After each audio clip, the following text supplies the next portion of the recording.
মার্কিন সরকারের আংশিক শাটডাউন ৩ সপ্তাহ পেরিয়েছে। এতে দেশটির অর্থনীতিতে ক্ষতি হয়েছে প্রায় $৩৬০ কোটি।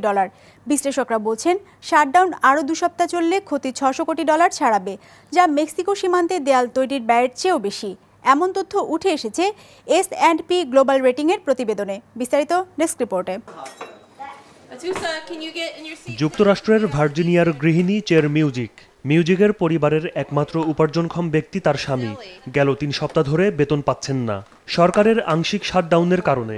২২ ডিসেম্বর থেকে শুরু হওয়া এই অচলাবস্থা সংকটে ফেলে দিয়েছে পুরো পরিবারটিকে।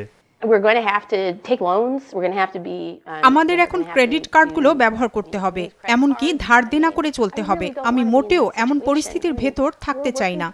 আমরা কর্মজীবী পরিবার, যা আয় করি তা দিয়ে বিল পরিশোধ সহ সন্তানদের ভরণ পোষণ করে থাকি।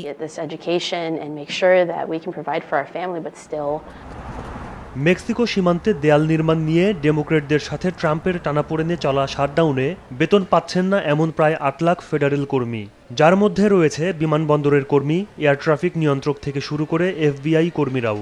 শুধু বেতন জটিলতাই নয়, যুক্তরাষ্ট্রের ইতিহাসে সবচেয়ে দীর্ঘ এই শাটডাউনে কর্মহীন হয়ে পড়ছে অনেকেই। আমি নাসার একজন কম্পিউটার সায়েন্টিস্ট।